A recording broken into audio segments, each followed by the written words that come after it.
I'm still here. Yeah, yeah, I am.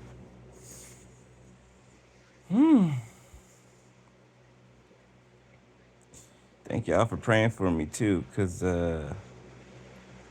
woo, I think I got delivered of something last night. Oh, today actually.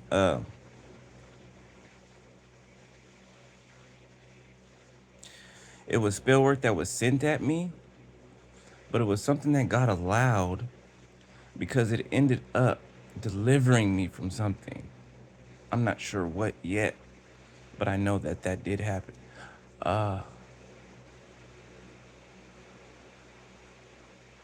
And you know, when you're delivered, it usually, not all the time, but depending what it is, right? It either comes out in tears, right? It'll come out you throwing up, um, using the restroom. There's a whole bunch of different ways that when deliverance happens, right? It can go through whichever avenue, right? That's why it's important to know how things started, like how the enemy got in, how he gained access, right? That's important, right? That's why when you're delivering somebody like a physical deliverance, like say somebody was here right now and I was delivering them, right? The power of God in me was delivering them one for my timer. Then I would have to ask certain questions, right? Whatever the Holy Spirit bid me to ask, right? Like the demon's name, right? How it gained entry. You know what I'm saying? And they have to answer. Only if you use the name of Jesus, right? Because if you don't, you can easily drift over to the side where your mind you start to believe that it's you, right? And then slowly and gradually you'll start to edge God out like that. You know, you have to use the name of Christ. You have to. That's what compels them. That's what makes them do what the power of God is telling them to do through you, right? Um, oh shoot, I was gonna say something else when I got up here.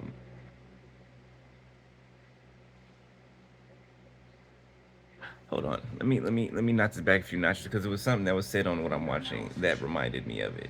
Let me see if I can. Let me see if I can catch it again.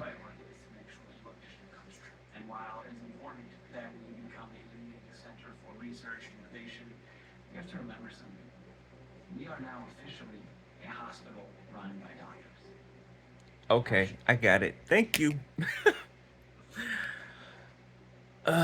Okay, so see how a narcissist is basically created, right? It stems from their childhood. Okay. Um, how can I form this?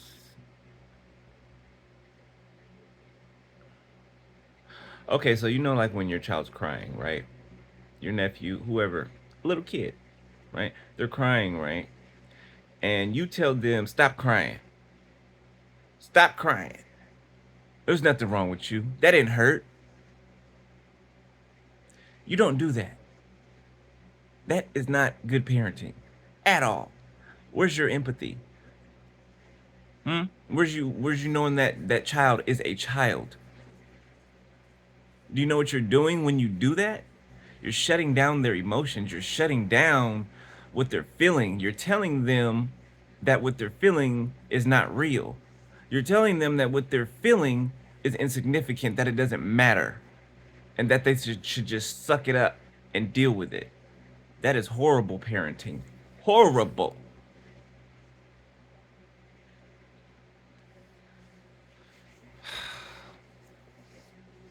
Now, there's other things too, but I'm focusing on this, okay?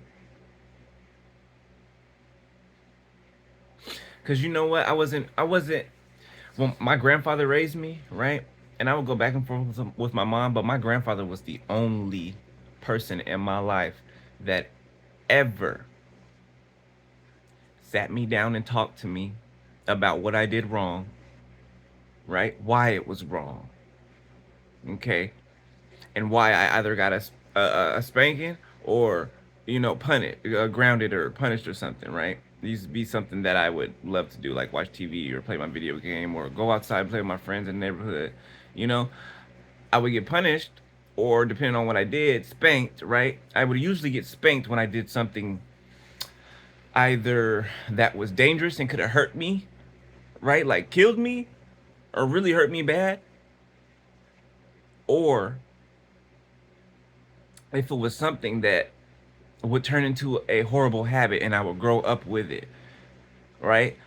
I didn't realize that that's what my grandfather was doing. I did not realize that until I got older, until 555 on my timer, until I was able to understand, right? And I was able to weigh that against everybody else in my life, everybody that I had met, everybody that had come into contact with, everybody. My grandfather was the only person, and my Oma, his wife. Okay, I don't like to call her my step grandma because that sounds so non-personal. You know what I'm saying? I love my Oma. Okay, she's Hispanic, from Albuquerque, New Mexico, um, and she's an amazing woman. And those two raised me to be the person that I am today, and that was on purpose. Like when my mom had me, literally, I went directly to my grandpa, directly to my grandpa. My grandpa taught me everything, everything. And my mom tried to poison my mind against my grandfather. There was other people that tried to poison my mind against my grandfather, and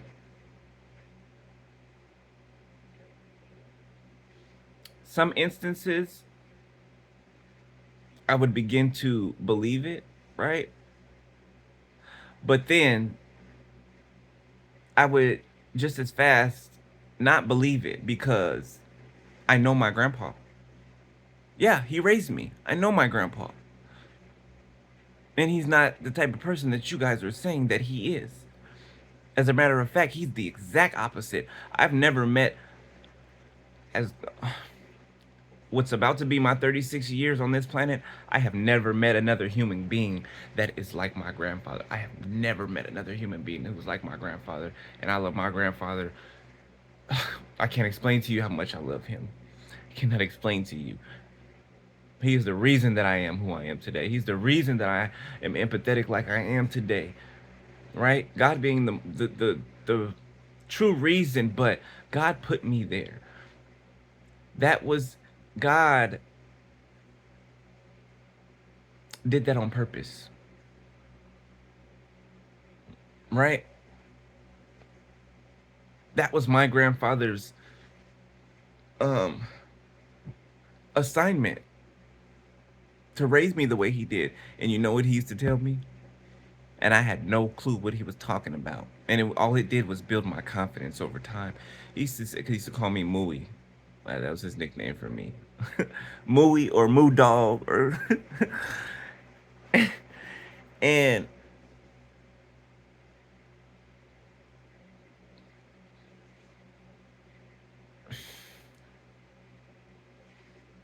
my grandpa's just amazing. He would explain to me.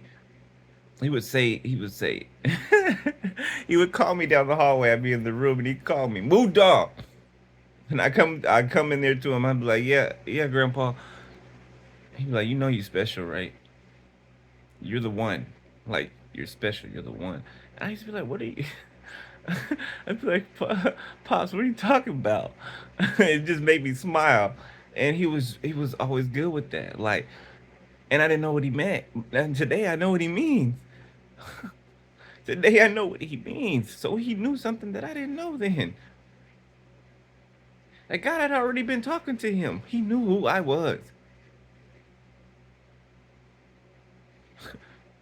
And it's crazy because I don't get to talk to him that much. I'm way in Seattle, and I only used to get to talk to him when I would come over to my grandma's, and had just happened to be talking to him. And it's like every time I would get his number to call him, when my number I guess showed up on the phone, whoever was around him did not allow for us to connect, right? Because even he gave me his number one time because he misses me, and I miss him, and I've been worried about him. And I'm not even sure if he's living anymore. Like, I don't think that he is. And like, my family's keeping it from me. They're not my family. I'm saying that, but they're keeping it from me or trying to, and trying to take what he left for me. And it's not about anything monetary, even though it is money. It's not about that for me. Like, I know how hard my grandpa worked over his life. He worked hard. He was the hardest working man that I ever knew in my life. Him and my oma, hardest working that I ever knew. Honest, truthful. I mean, he wasn't perfect, but he was the man to be. Man, I love you, Gramps. I love you. He was the man to be. He is still the man to be. And that's the bar that I am always trying to reach. Right? I'm trying to reach God's bar, but we know we'll never reach God's bar, right? Because we're not Jesus. But my grandpa put the bar so high that that's all that I look at. That's all that I try to reach, man. I hear my grandfather's voice in my head. I with the decisions I make. Like, I take his thoughts in consideration um on the decision that I'm about to make. Even though I can't talk to him, and there's like always something in the middle blocking us from being able to communicate together.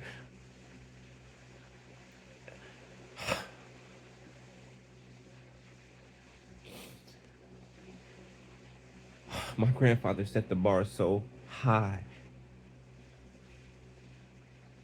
He was such a man of integrity, faith, love, and that's most of all love.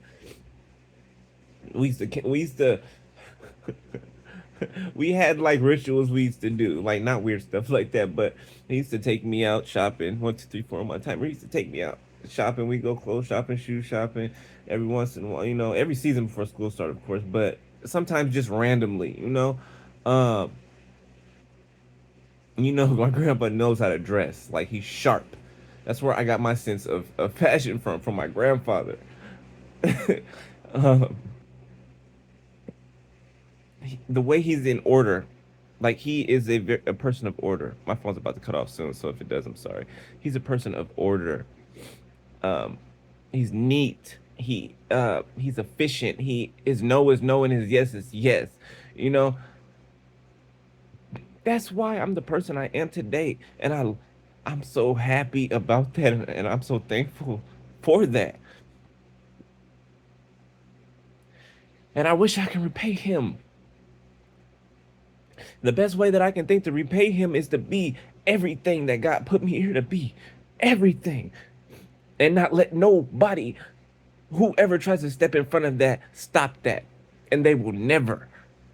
They'll have to kill me. And God's not letting that happen. So those of you who had a hand in deceiving my grandfather, or making him sicker, or falsifying some documents, you're gonna get what's owed to you. I promise. I promise. You're gonna get what's owed to you. 1414 on my timer. You touch the wrong people. You make the wrong decisions, and you about to pay for it. You're paying for it now, but it's not over. It's just beginning. It's just beginning. See, now this is different than the video I recorded the other day. This is passion. This is passion. I'm not angry. I'm passionate right now. Like, I love my grandpa. He's never switched up on me. He's never changed on me.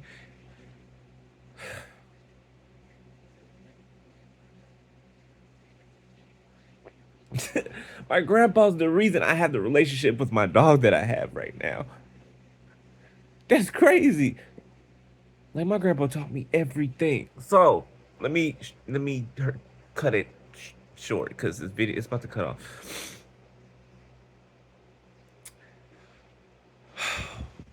When you're raising your children, okay, do things that they will remember. And it's not these grand things, it's the small things that your kids will remember until they're not here anymore. They'll remember it.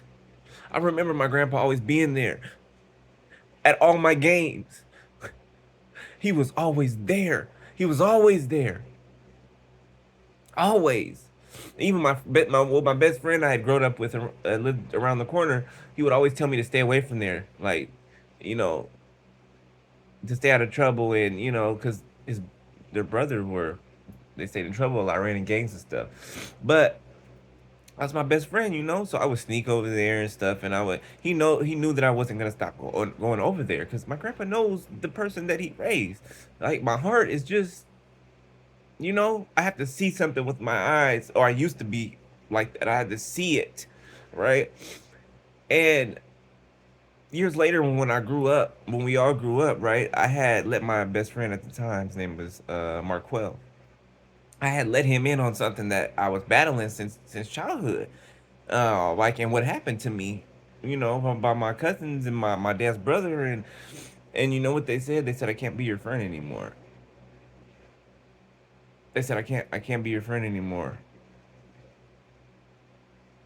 Like, cause you're like that, cause of what happened to you. Like I can't be your friend no more. So my grandfather was right the whole time. Even though I had grown up with this person, like we grew up together, hit milestones together. My grandpa was right the whole time, beloved.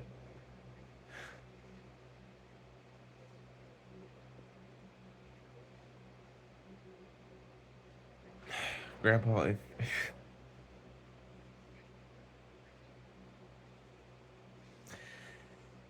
I won't say if, because I just feel like you're not here anymore. I feel like you're gone.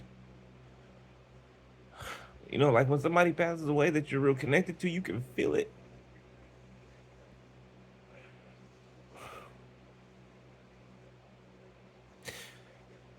Beloved, if you have kids, right, and they're crying or they're hurt, ask them what's wrong. Ask them why they're crying, right? Um, Let them know that it's okay to cry. Let them know that it's okay to feel what they're feeling, right? And a parent can only do, their best, what they were taught, right? But this is why we have, people like me and others up here to bring these things to the forefront. Otherwise, it will keep continuing over generation and generation and generation. Doesn't matter if you're a male child or a female child. It doesn't matter. Like, cause you're a boy, you don't have to tell your son to man up and don't cry. Men don't cry. Boys don't cry. That is poison. It's toxic. Don't ever do that. Ever. You think God doesn't know how to toughen them up for the world? You think God doesn't know what He's doing? Well, He does. It's not your job to deprive them of the nutrients and the balance that should come from their parents. And I understand that parents can only do what they know. I understand that. But if you don't know, get the help to know. Get the help to know. Because I am so fortunate and grateful and thankful that I have my grandpa and my there. My uncle, my grandpa's son, which is like my brother, but he's my uncle. He's hated me since I was born. Since I was born. From jealousy, 1919. Like I took away his dad from him or something.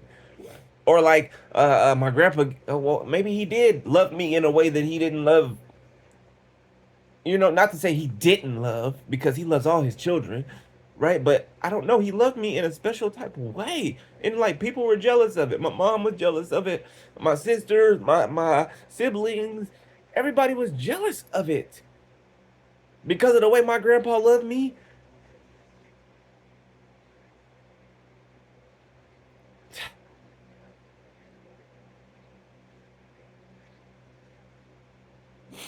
And my grandpa's the black sheep. He's always been the black sheep. But man, I love my grandfather. I can't explain how much I love him, and I wish I could see him today. Like I don't know if he's gone or not, but I feel like he is. I feel it. I feel like he is. And when he was, because he had diabetes real bad, my grandpa was yoked. He was big. He was buff. Like his chest looked like two dinner plates. Like, you know what I'm saying? Like, he was big. His arms were huge. Like, I thought he was Superman, man. He is to me. He is to me. And the diabetes just started tearing him up over the years. And I didn't see him for a while. And I came to visit, and he was like really, really skinny. And that broke my heart. Like, it's like he's a shell of the person that he used to be, not in his spirit. But you can tell, that he was kind of afraid. But I think he was more afraid of not being here. To see me, to see me be who I'm supposed to become. Because that's the type of person my grandfather is. He wouldn't have been so afraid of the diabetes. Yes, it did bother him, but I know my grandfather, he was more afraid to not be here to see me grow and be who I'm supposed to be. The one that he used to call me. And I'm gonna do that. I'm gonna do that. For me, but for him. I'm gonna do that for him. Let him know that everything he did not go in vain. Like, I miss our summers we used to have. We used to camp out on the roof in sleeping bags and look at the stars. And he used to tell me stories about when he was younger. Like, my grandma told me this story of my grandfather when he was in the military. He was in a military retiree. And that's how he raised me, militant. But she told me a story about when, because he used to be a pimp. Sorry, Grandpa, I gotta tell this story. She said that one time, 2234, one time, she said that one time my grandfather had taken him and his, hoes or whatever, I mean, no disrespect, but had taken him and his female troops to LA or somewhere far away, and something happened and they had got stuck or whatever. My grandma knew that, my grandma knew she's the kind of, she's a gangster too, not kind of, she is. But she had to fly him back and all his hoes back.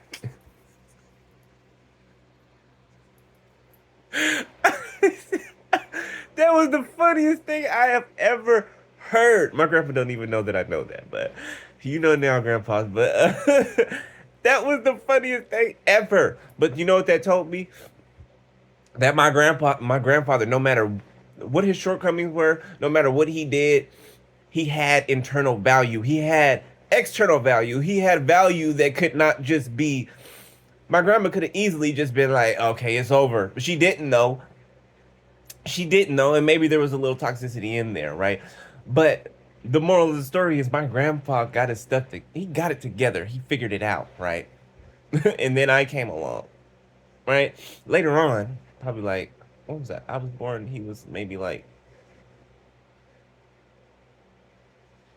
mid 40s, maybe mid 40s, maybe. Um, but I initially got on here I said all of that to give you a picture of how you're supposed to treat your child when they are going through something, when they are learning, developing, hitting milestones. You know what I'm saying? Prepare them in a better way, not the way you were raised, right? If it was in a negative way, don't put that on your child because you're upset that you didn't have. You know what I'm saying? That you weren't raised in the way that you would like to be. Don't. That's selfish. It's toxic, and it is a generational curse. My grandfather broke that generational curse when he raised me. When he raised me. Because if you notice, I'm the only one in my family. like I am. Nobody else is, and I have a very big family. I'm just calling them family for reference because they're not my family. But I am the only one in the bunch, the only one that was raised like I was raised, that was cared for like I was cared for, that was disciplined like I was disciplined, and that turned out like I did. Nobody else did. And they hated me for it. And they still hate me for it. But that's okay. I don't care about the hate. I care about the love. Obviously. The hate can take a back seat. Matter of fact, you can put that in the trunk.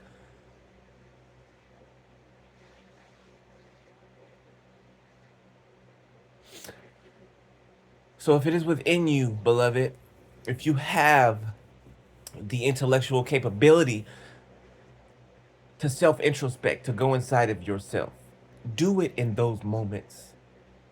Okay? Remember to do it in those moments, beloved, because those moments are important for your child's growth, for your growth. It's important. That's gonna even that is gonna even um measure the amount of support your child will give back to you, the amount of comfort that your child will give back to you when you need it when they grow up. Do you see what I'm saying? It's a mirror. You raise your child in a certain way and they grow up and become worse, they're gonna treat you like that. So let me get off of here. I don't want to make too long, all right? Because I can go on forever. But I love you, Grandpa. Pops, you are my dad. You my grandpa, but you're my dad. You knew that. You know that. And I love you more than I can explain. More than words can explain. I love you like God loves me. And I don't even understand the fullness of that yet. But that's how I love you, and I appreciate everything that you do for me. And I'm gonna give it all back to you. All of it, every ounce of it. I'm going back to God empty. I promise you I am. And I love you and I thank you. And I appreciate you.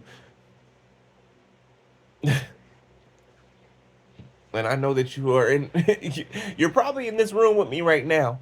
It's really what I'm feeling like. You're probably in here with me right now, giving me the oomph to be able to get up here and speak this. But I love you and watch over me, please, and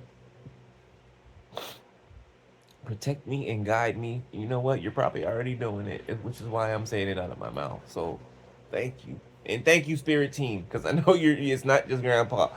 All right, uh, man. Thank you guys, Spirit Team, man, for real. Thank your Spirit Team because they are doing. Man, you're about to see. You're about to see what they've been doing behind the scenes for you.